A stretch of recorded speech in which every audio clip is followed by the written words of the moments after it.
आज सकाळी ज्या जुन्या मैत्रिणी होत्या शाळाना तर तसना संगे व्हिडिओ कॉल व्हायना तर अशा काही गोष्टी व्हायनात की असं वाटणं की तुमच्यासोबत बी त्या शेअर करू.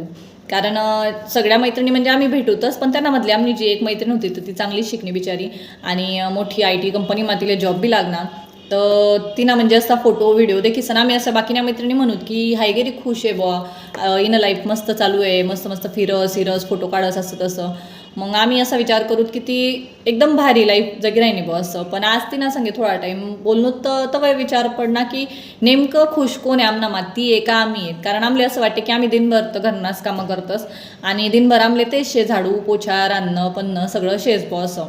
पण तिनं असे बाते करी म्हणजे तिनं सांगे बोली सन असं समजणं की ती म्हणजे 9 ते 5 तर ती जॉबले जास पण सकाळना टाईमले आणि संध्याकाळल्या टाईमले घरी सण तिले राहणं बी पडस.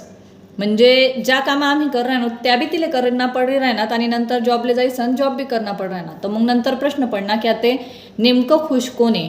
कारण सकाळले त्या बी कामं तिले करणं आहेत आणि संध्याकाळी सण परत त्या बी कामं करणं आहे तिले लेकरं बी समायना आहेत आणि परत तिले जॉब बी करणं आहे.